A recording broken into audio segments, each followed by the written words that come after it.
Hi everyone, Dr. Remy from Pain Free and Fit. Today, a great exercise for those of you with degenerative disc disease, herniated or bulging discs from L3, L4, L5, and S1, the rotational hip hinge. Hope you enjoy.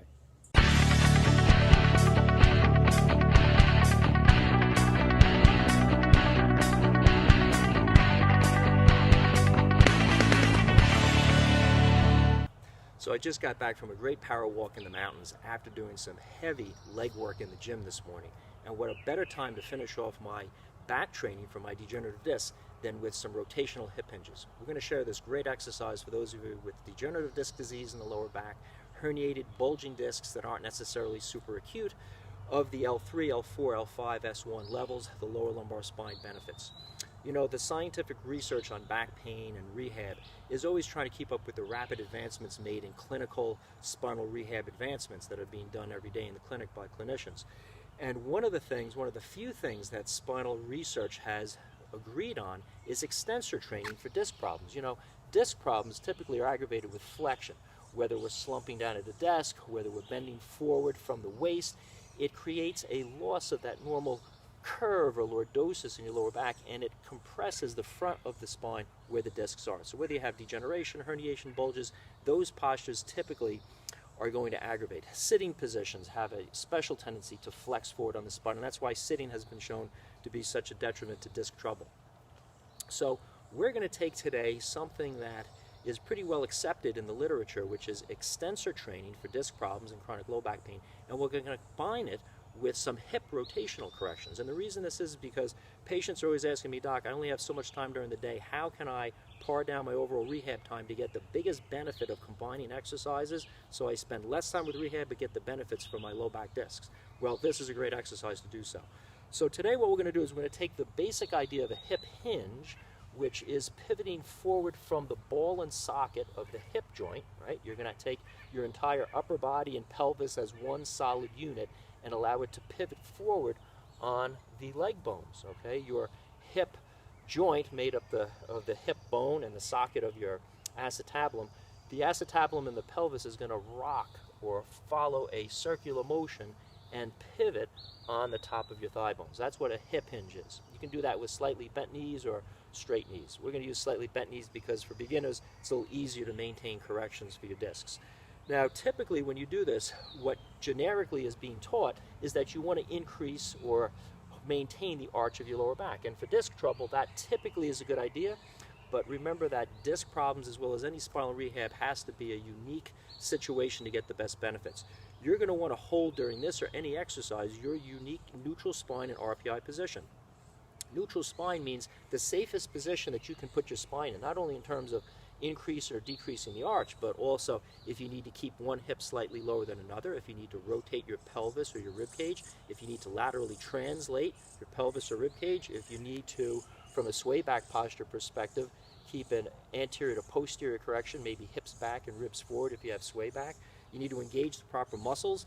If you're trying to hold your lower tummy in to engage your transverse abdominis that wraps around your back to support your discs, and you're not inhibiting an overactive internal oblique or external oblique, or you're not engaging one of your multifidus muscles that's inhibited, then you're just strengthening the dysfunctional mechanics around your disc by doing this or any exercise.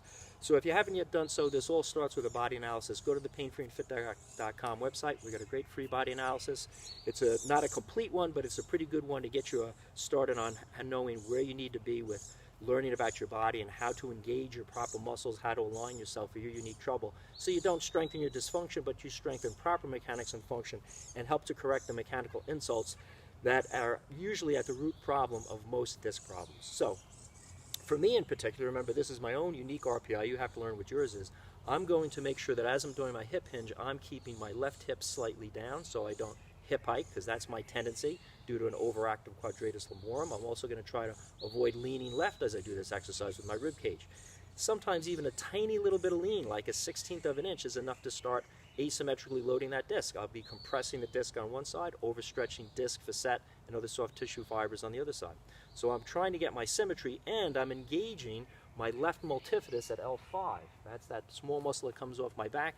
Through an analysis, I've learned that's my weakness. I need to engage that, and I've done separate exercises before this, so I've learned how to coordinate that contraction.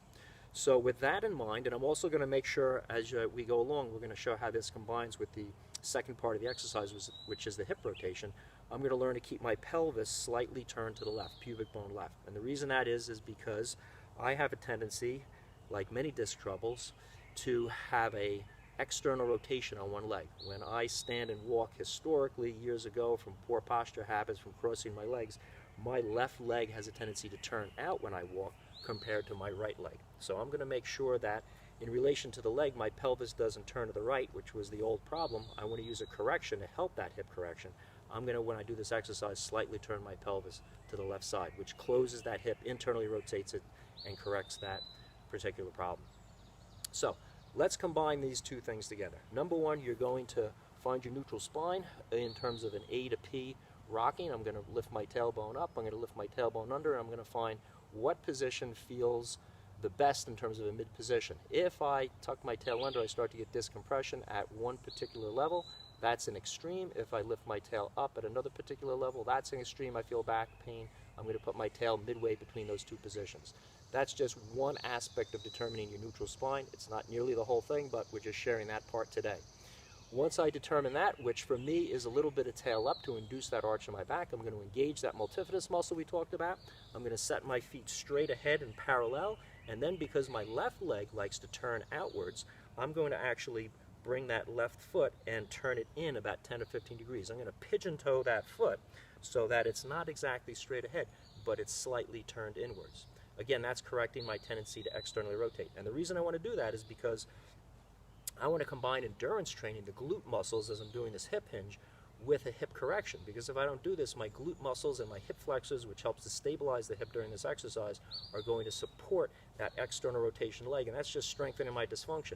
Over time, that's just going to cause more movement of my leg out, raising my hip, leaning my body into left lateral flexion, compressing my low back. That's not going to help my discs. So I'm going to combine two things, my endurance training and my hip rotation. If you had, let's say, a hip problem that had a leg that went out too far, okay, and the other one went in too far, you'd want to make this correction where one is turning in and the other is slightly turning out. You always want to do the mirror opposite of what your dysfunction is. And again, if you're new to these type of hip corrections, make sure that the angle that you use is not a great angle, maybe 10 degrees, 15 degrees at the most. Don't start off with a 30-degree corrective angle with this or any hip rotation exercise. So that being said, let's do the corrective exercise. I'm going to set my foot slightly inwards, maybe a little bit behind the other foot, maybe half an inch, because my tendency is to also have a flexion problem with that hip that contributes to my low back pain. And once I get that hip rotation set, I set my neutral spine and RPI multifidus, and I'm going to pivot forward from the hip joint. Now, as you notice, as I do this, I'm going to show you from the side, that pivot, I am allowing my entire upper body, from my head through my tailbone, to move as one solid unit. My knees may have a slight bend or are fairly straight, and I'm going as far as my hamstring flexibility allows. If I lose that neutral spine as I bend forward, the whole exercise is kaput. It's now increasing stress to my disc and may hurt me. So I want to make sure I keep a hand on my lower back to maintain a check of my body, to make sure my arch is not decreasing, to make sure I can feel that multifidus muscle with my finger that is still engaged. And as I go along, I can check a few other hip corrections as I do this. Again, I'm taking a cadence of about 3 seconds forward and about 3 seconds up. As I'm coming forward, I'm focusing on the head, the chest, the torso, the low back, the pelvis, all moving as one unit. The mistake is if I bend forward from the waist, lose that position of my neutral spine. As I come forward, I'm focusing on my glute muscles, my glute max, stretching sideways and out laterally, and to bring me up, I'm squeezing them together. I'm thinking about hamstrings stretching on the way down. I only go to a point where my hamstrings allow that. I don't try to push that flexibility, or I'll strain my hamstring, and come back up again. So these are high repetition exercises. I'm not going to do this with a goal of using a lot of extra weight or working within a range of pure strength, let's say 5 to 12 reps like I will with other exercises for the hips and other core exercises. This one I'm going to focus in on higher reps, eventually getting to 30, 50, 100, 200 reps to really train the extensor endurance of my multifidus muscles, erector spinae, glutes, hamstrings, my entire posterior chain, while I'm benefiting from using the extensor muscles around the hip, as well as the hip flexors and the lateral stabilizer of the hip, like glute medius, as I'm doing this exercise, to all work in a coordinated fashion to strengthen not only my neutral spine position, but at the same time strengthen the correction of my hip. So when I get done with this, I have less of a tendency to external rotate. My extensors are trained. Coordination has been, not only from a muscular standpoint, but from a neurological standpoint, has been increased. So as I bend forward during my daily activities, I'm primed and used to bending the right way with the right core protection and not irritate my lower back pain. If you'd like to learn more about low back stabilization exercises, feel free to subscribe to our channel. We got a lot of great videos out there.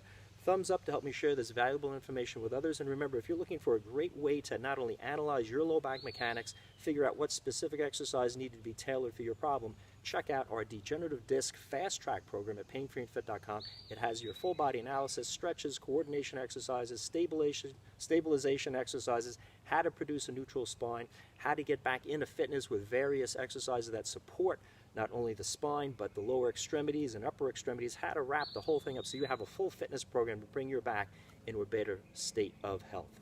I hope this video on rotational hip hinges helps you with your chronic degenerative, herniated, and bulging lower back discs.